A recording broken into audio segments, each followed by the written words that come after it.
दोस्तों, हम सब ने स्कूल में हिस्ट्री की तो पढ़ाई की है, लेकिन क्या आपको ये भी लगता था कि उसमें हमेशा वही उबाऊ बातें लिखी होती थी?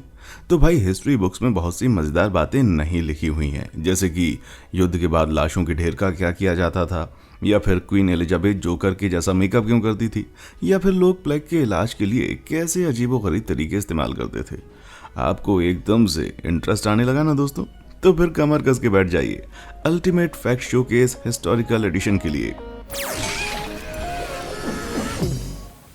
1858 की महाबदबू क्या थी? 1858 की गर्मियों में एक बहुत ही भयानक बदबू ने पूरे लंदन शहर को अपने घुटनों पर ला दिया।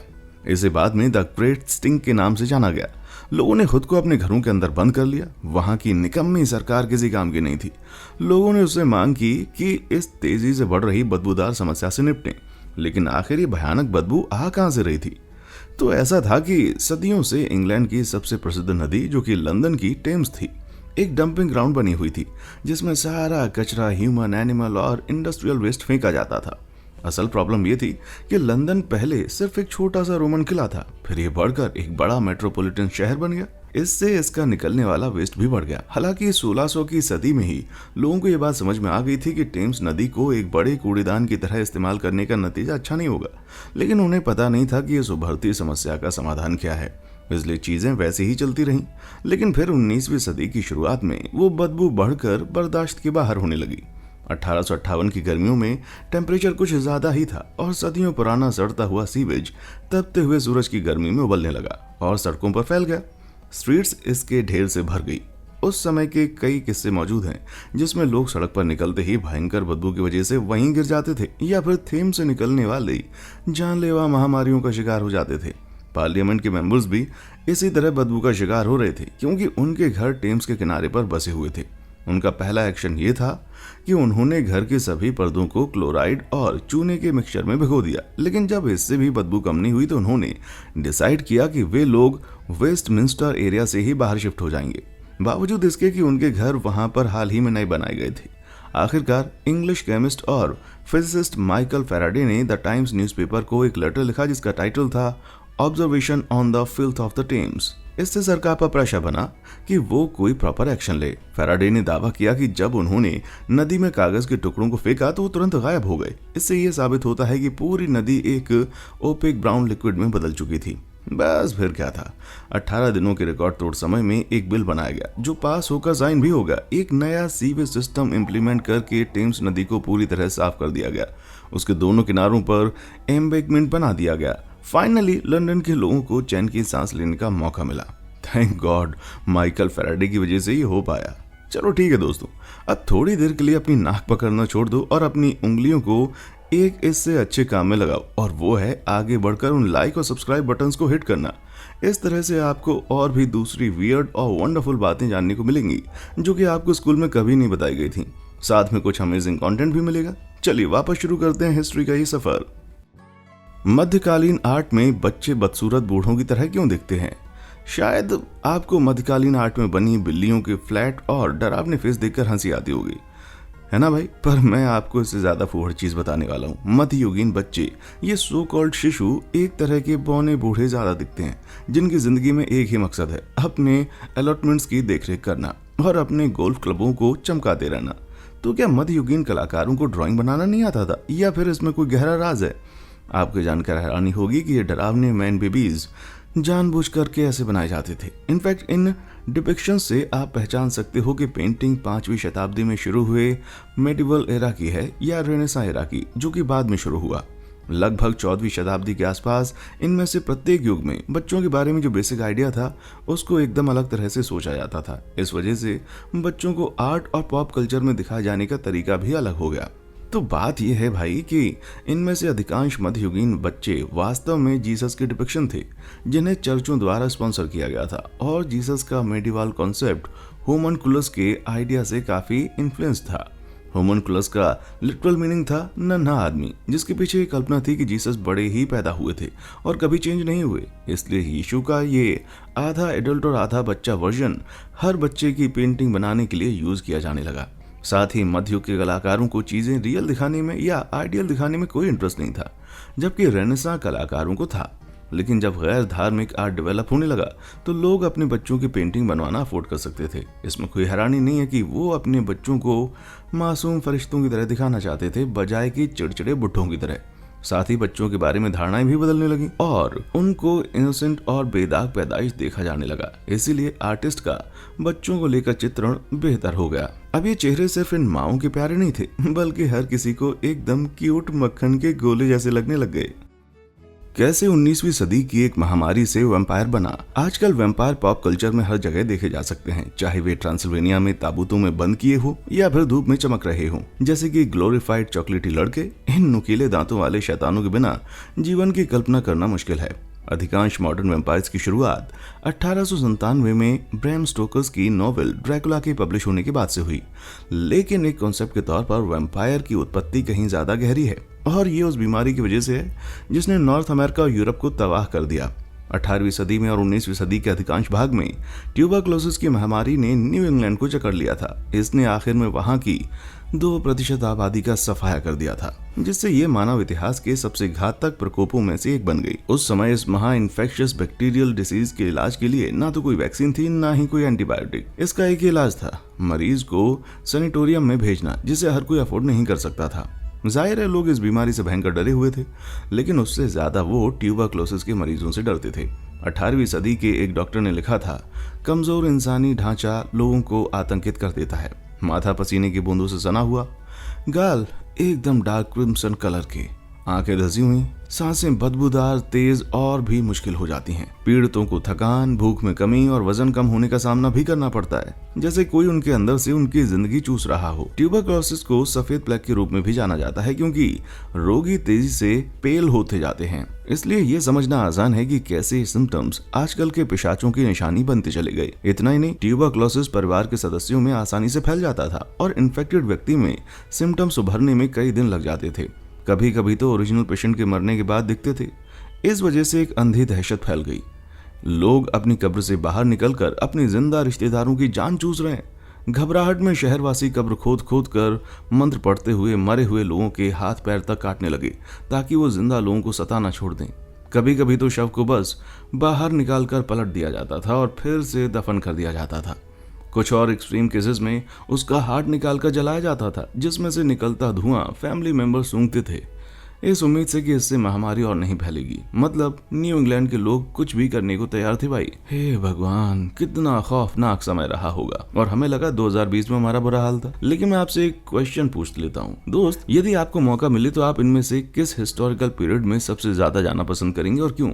मुझे नीचे कॉमेंट करके बताएं, मैं सच में जानना चाहता हूँ। चलिए इस पर वापस आते हैं। क्या एलिजाबेथ फर्स्ट को उसके मेकअप से ही पॉइजनिंग हो गई थी? क्वीन एलिजाबेथ फर्स्ट अपने क्लाउन जैसे मेकअप के लिए उतनी ही फेमस थी जितनी वो अपनी ही cousin Mary Queen of Scots को फांसी देने के लिए थी। उनके एकदम अजीब से मेकअप वाले लुक को कई फिल्मों में दिखाया जा चुका है, लेकिन भाई इसके पीछे आखिर क्या कहानी है?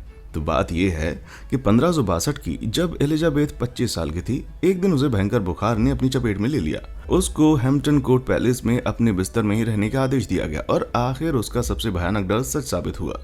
तो भाई उसे स्मॉल पॉक्स हो गया, जिससे सब डरते थे। इस घातक वायरल बीमारी का कोई इलाज नहीं था और ये बहुत ज्यादा फैलती थी। इसमें तबीयत खराब होने पर शुरू में एक रैश होता था जो धीरे धीरे छोटे फफोलों या फुंसी में बदल जाता था।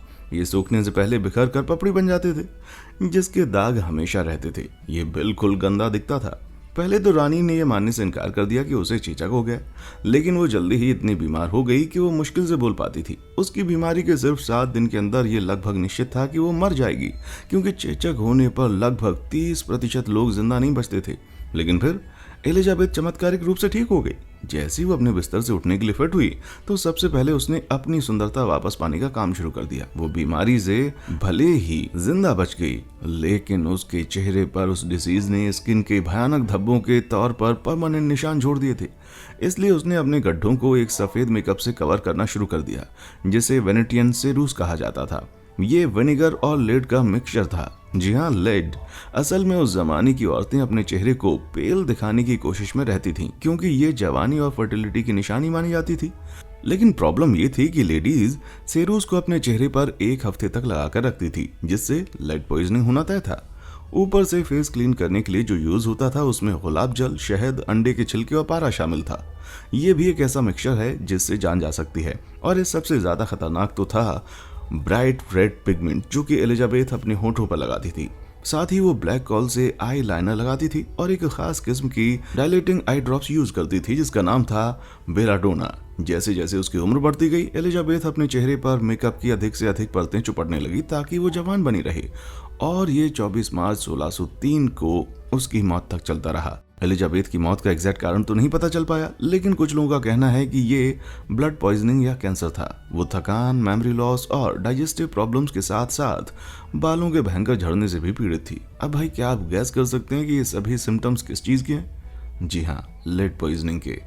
शायद किलर फेस इसी को कहते हैं। Original super spreader typhoid Mary कौन थी? कोविड-19 और स्पेनिश फ्लू जैसी बीमारियों से पहले टाइफाइड मैरी की एक ट्विस्ट वाली कहानी आती है। मैरी मॉलन का जन्म 1869 में आयरलैंड के काउंटी टायरोन में कुकस्टाउन में हुआ था।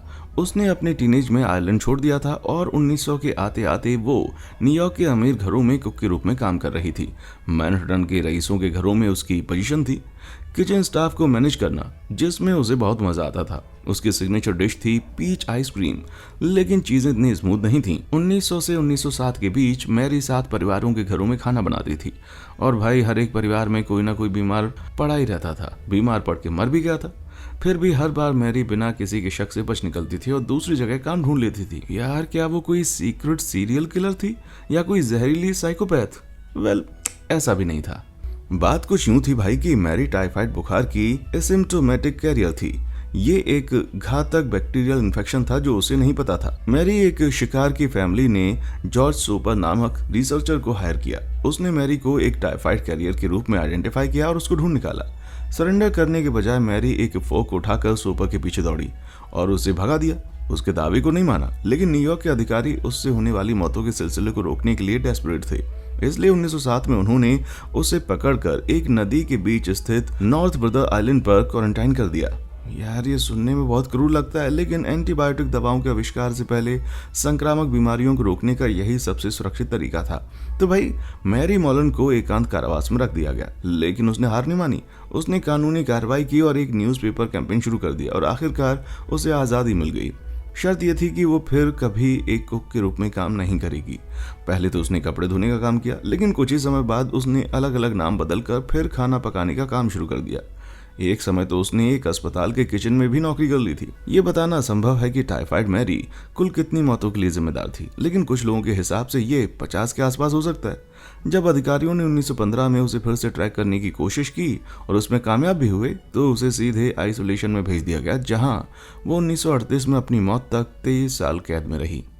इस कहानी का असली मुद्दा यह है कि टाइफाइड का बैक्टीरिया ठंडी चीजों में जिंदा रह सकता है, लेकिन पकाने से नष्ट हो जाता है। इसलिए भाई, अगर टाइफाइड मैरी की सिग्नेचर डिश अगर पीच आइसक्रीम नहीं होती, तो वो इतिहास की सबसे कुख्यात सुपर स्प्रेडर होने से बच जाती। क्या मध्यकाल में लोग वास्तव में नहाते नहीं थे? जब आप एक मेडिवल इंसान की कल्पना करते हैं तो आपके दिमाग में शायद गंदे कपड़े पहने हुए एक बदबूदार किसान आता है। इनफैक्ट सभी यही मानते हैं कि इस युग में कभी कोई नहाया नहीं था, लेकिन क्या ये सच है? तो भाई, अधिकतर मेडिवल लोग असल में शायद बेसिक पर्सनल हाइजीन के बारे में पूरे जागरूक थे। मध्य युग से मिले हेल्थ मैनुअल्स में कहा गया है कि गंदगी और जमी हुई मैल को हटाने के लिए हाथ धोना और पूरे शरीर को साफ करना आवश्यक था। राजा और रईस लोग एक प्राइवेट लकड़ी के टब में नहाने की लग्जरी को अफोर्ड कर सकते थे। इसे नौकरों द्वारा जग से भरा जाता था और अक्सर इसी तरीके से उसे मेहमानों की खिदमत में पेश भी किया जाता था। और कुछ मालदार मठ तो पाइप से भी पानी भरकर नहा सकते थे। वेस्टमिंस्टर एबे के भिक्षुओं को साल में 4 बार स्नान करना कंपलसरी था, क्रिसमस, ईस्टर, जून के अंत और सितंबर के अंत में। हालांकि ये बताना मुश्किल है कि इन नियमों का पालन कितना किया जाता था। अधिकांश लोगों के लिए तो पब्लिक बाथ हाउस ही एकमात्र ऑप्शन होता था और ये पूरे यूरोप में लोकप्रिय थे।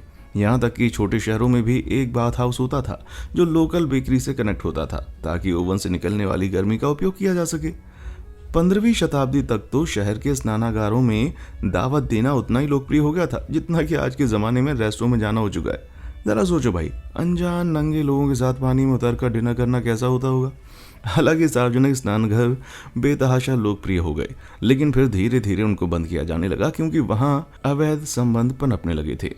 16वीं शताब्दी तक तो बाथ हाउसेस तेजी से गायब होने लगे क्योंकि लोगों ने ब्लैक डेथ और सिफिलिस जैसी बीमारियों के डर से वहां जाना बंद कर दिया। तो दोस्त, मेडिवल लोग भले ही हाइजीन के एक्सपर्ट ना रहे हों, लेकिन ये तो पक्का है कि उन्हें नहाने के बारे में कुछ मस्त बातें मालूम थी। 19वीं सदी में औरतें इतनी बेहोश क्यों होती थीं? 19वीं सदी की लिटरेचर की माने तो विक्टोरिया काल में ज्यादातर औरतों को अपने पैरों पर खड़ा होने में परेशानी होती थी। जैसे ही थोड़ा सा भी इमोशनल या फिजिकल शॉक लगता था तो वो बेहोश हो जाती थी। उनका ज्यादातर टाइम इसी में जाता था। असल में इसको लेकर कुछ थीरीज हैं कि ऐसे गश खाना इतना कॉमन क्यों था। सबसे पहले तो औरतें बहुत यंग एज से ही ऐसे कोर्सेट पहनती थीं जिन्हें टाइट लेयर्स कहा जाता था, इसलिए ताकि उनकी बॉडी के नेचुरल कर्व्स उभर कर दिखें। लेकिन प्रॉब्लम यह थी कि इनको इतना टाइट लेसेस से कसा जाता था कि उनके शरीर पर यह कहर बरपा देती थी। पसलियां खिसक जाती थी, फेफड़े कुचल जाते थे और दूसरे ऑर्गन्स भी इस तरह तितर बितर या दबा दिए जाते थे कि ब्लड का पंप होना, भोजन पचाना, यहाँ तक कि सांस लेना भी मुश्किल हो जाता था। और अगर वे टॉर्चर देने वाले कॉर्सेट्स की वजह से बेहोश होकर सोफे पर नहीं गिरती थी तो मोटे कपड़ों की ढेर परतों की वजह से गिर जाती थी। गर्मियों के महीने में भी एक औरत कॉर्सेट, अंडरवियर, एक बसल पैड, एक फुल स्कर्ट, स्टील के हुप्स के साथ पेटीकोट और एक बोनट पहनती थी। नतीजतन कई महिलाएं ओवरहीट हो जाती थीं और कुछ तो भारी भरकम कपड़ों की वजह से ही बेहोश हो जाती थीं। ऐसी बेहोशी की एक और दर्दनाक एक्सप्लेनेशन है लगातार होने वाली पॉइजनिंग। विक्टोरियन काल में हर चीज में आर्सेनिक का इस्तेमाल किया जाता था, हालांकि वे जानते थे कि यह खतरनाक है। लगभग 80% वॉलपेपर्स में ये यूज होता था। इसे कपड़े, कन्फेक्शन, पिगमेंट, पेंट और बहुत सारी दूसरी चीजों में यूज किया जाता था। इसके अलावा अन्य जहरीले पदार्थ जैसे कि पारा और सीसा आमतौर पर मेकअप में पाए जाते हैं। तो भाई, अगर औरतें जितनी चीजें यूज करती थीं उन सभी में से जहरीली फ्यूम्स निकलती थी, तब तो कोई हैरानी की बात नहीं है कि पॉइजन होने का असर उनके बेहोश होने में दिखता था। हालांकि कुछ लोग ये भी मानते हैं कि औरतें अक्सर गश खाकर गिरने का नाटक भी करती थी क्योंकि ये चीजें उन्हें और हसीन और नाजुक दिखाने में मदद करती थी, जिससे मर्द उनकी तरफ ज्यादा अट्रैक्ट होते थे। लेकिन शायद इसके पीछे छिपा हुआ कारण कुछ और भी है कि औरतें जानबूझकर क्यों बेहोश हुई होंगी। वजह है फेंटिंग रूम। ये एक ऐसा कमरा था जहां औरतों को भेजकर उन पर बेहोशी का टोटका किया जाता था और फिर कुछ उन्माद और उनको इसके बदले में एक खास इनाम दिया जाता था। यहाँ औरत चैन से रिलैक्स भी करती थी और उनको एक जोरदार पेल्विक मसाज भी दिया जाता था, या तो किसी डॉक्टर से या उनके हस्बैंड से। बहुत झोल है भाई। लोग अपने घावों पर मुर्गे के पिछवाड़े को रगड़कर ब्लैक डेथ का इलाज करते थे। माना जाता है कि 1328 से 1351 के बीच ब्लैक डेथ ने यूरोप की 1/3 आबादी का सफाया कर दिया था। प्लेग के शिकार आमतौर पर कुछ ही दिनों के भीतर मर जाते हैं, लेकिन उससे पहले बीमारी के भयानक सिम्टम भी भुगतना पड़ते थे, जैसे कि बुखार, भयंकर उल्टियां, फेफड़ों से खून बहना और पूरे शरीर में भयानक फोड़े होना। लोगों के आखिरी दिन पृथ्वी पर नरक बन जाते थे। ये बीमारी इतनी भयानक और घातक थी कि लोग इसका जो मिल जाए वो इलाज करने को डेस्परेट होते थे। हालांकि डॉक्टर इस आउटब्रेक के दौरान प्लेग को रोकने या सफलतापूर्वक ठीक करने में नाकामयाब थे, लेकिन वो कुछ अजीबोगरीब आइडिया जरूर सुझाते थे और कुछ लोग वो भी ट्राई करने को तैयार थे। इनमें सबसे बेतुका था विक्री मेथड नाम का इलाज। इसका नाम इसके आविष्कारक इंग्लिश डॉक्टर थॉमस विक्री के नाम पर रखा गया था। इसे आजमाने के लिए एक जिंदा मुर्गी पकड़ना होता था, फिर उसका पिछवाड़े को शेव करके उसे अपने सूजे हुए लिम्फ नोड से चिपका कर बांधना होता था। जाहिर है मुर्गी बीमार हो जाती थी। तब माना जाता था कि उसके मरीज की बीमारी उसने खींच ली। उसको तब धोकर फिर से बांध दिया जाता था। आखिर में या तो मुर्गी जिंदा बचती थी या फिर मरीज। हैरानी की बात यह है कि भाई, प्लेग के इलाज के लिए विक्री मेथड सबसे ज्यादा लोकप्रिय मेथड बन चुका था, जबकि ऑफिशियली इससे कोई भी ठीक नहीं हुआ था। एक और ऐसा ही बेवकूफाना इलाज था जिसमें एक सांप को ढूंढकर और मारकर उसे कई टुकड़ों में चॉप कर दिया जाता था, फिर उसके अलग अलग टुकड़ों को सूजे हुए स्थानों पर रगड़ा जाता था। ऐसा इसलिए था क्योंकि पूरे यूरोप में सांप को शैतान का प्रतीक माना जाता था, इसलिए लोगों का मानना था कि शैतान का इस्तेमाल शरीर से बीमारी रूपी शैतान को खींचने में किया जा सकता है। यार, ये सब तो सुनने में बहुत ही बकवास लगता है। पूरे इतिहास में बड़े युद्धों के बाद डेड बॉडीज का क्या होता था? पूरे इतिहास में मनुष्यों ने अपने मृतकों को दफनाया है, लेकिन जब युद्ध के मैदान में लाखों लोगों की जानें जाती थीं तब क्या किया जाता था? अलग अलग समय अलग अलग तरीके थे। तो आइए कुछ अलग अलग इंपॉर्टेंट पीरियड्स के अलग अलग ग्रुप्स की प्रथाओं पर फोकस करते हैं। प्राचीन यूनानी लोगों के बारे में कहा जाता है कि वे लोग अपने मृतकों को इकट्ठा करके अपने धार्मिक रीति रिवाजों के अनुसार दफना देते थे। साथ ही वे देवताओं को क्रोधित करने का जोखिम नहीं उठाना चाहते थे। प्रैक्टिकली देखते हुए कभी कभी शहरों के पास सामूहिक कब्रें या सिनोटाफ्स बनाई जाती थीं ताकि शहीदों को उस जगह के पास दफनाया जा सके जहां वे पैदा हुए थे। दूसरी ओर स्पार्टन्स अपने मृतकों को उनके हथियारों और कवच के साथ युद्ध के मैदान में दफना देते थे और उनके मकबरे पर वॉर लिख दिया जाता था।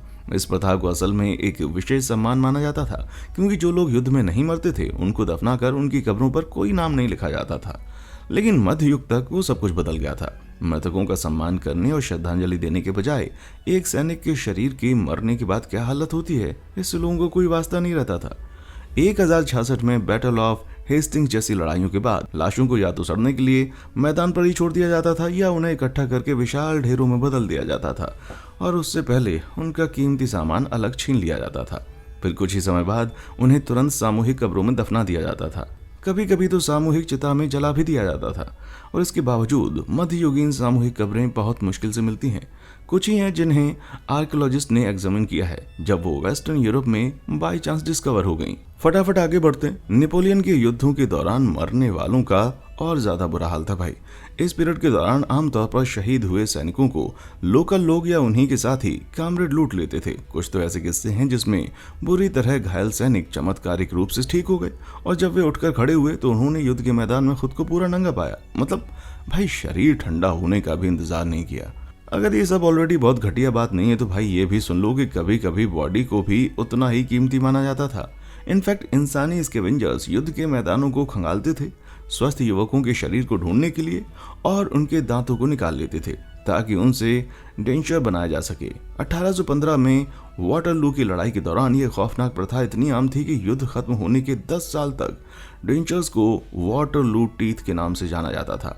कुछ सोर्सेज से तो ये भी पता चलता है कि सैनिकों की बॉडी पार्ट्स तक जैसे कि कटे हुए अंगूठे युद्ध के मैदान की काली यादगार के रूप में रख लिए जाते थे। और भाई एक दिल दहला देने वाली प्रथा में मृतकों की हड्डियों को इकट्ठा करके उन्हें पीसकर खाद में मिला दिया जाता था और फिर पूरे यूरोप में उसको बेचा जाता था। शुक्र है ये जघन्य प्रथा जल्दी ही बंद कर दी गई।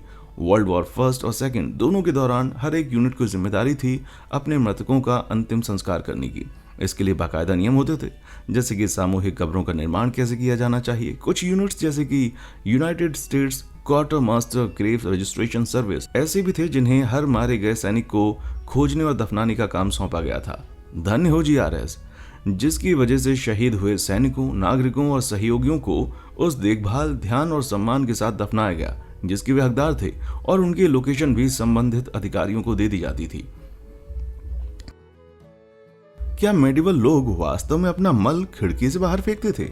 यह लगता है कि हाइजीन से रिलेटेड सारी चीजों में मेडिवल लोगों की रेपुटेशन बड़ी खराब है। सबसे गंदी चीज जिसके लिए उनको याद किया जाता है वो ये कि वो लोग अपना खुद का मलमूत्र खिड़की से बाहर फेंक देते थे। ये टॉयलेट से ईजाद होने से बहुत पहले की बात है, लेकिन भाई हकीकत यह है कि ये प्रथा इतनी कॉमन नहीं थी जितना हिस्ट्री की क्लास में हमें बताया जाता है। सबसे पहले और सबसे इम्पोर्टेंट तो ये है कि मध्यकालीन लोग अच्छी तरह जानते थे कि इंसानी मल बीमारी फैला सकता है, बस वो ये नहीं जानते थे कि कैसे। इसके अलावा अधिकांश इमारतें एक मंजिला थीं, इसलिए अपने स्वयं के मल को खिड़की से बाहर फेंकने का मतलब तो केवल ये होगा कि जब भी आपको ताजी हवा लेनी हो आपको खुद की टट्टी की बदबू सूंघनी पड़ेगी। मेडिवल लंदन और मध्यकालीन लंदन में खुद के घरों के बाहर गली के रखरखाव और साफ सफाई की जिम्मेदारी लोगों पर ही थी और गंदगी डंप करना, चाहे मानव मल हो या दूसरा कचरा, असल में इंग्लैंड के अधिकांश प्रमुख शहरों में गैर कानूनी था। अगर कोई भी पकड़ा जाता था तो उस पर भारी जुर्माना लग सकता था और यदि अपराधी की पहचान नहीं की जा सकती थी तो पूरी गली वालों से जुर्माना लिया जाता था। एक ब्यौरे के अनुसार सड़क पर स्मोक्ड मछली की खाल फेंकने के लिए एक आदमी को उसके पड़ोसियों ने लात मार मार कर मार डाला था भाई। इन्हीं सब कारणों से लोग लापरवाही से बाल्टी में मल भरकर नीचे सड़क पर नहीं फेंकते थे।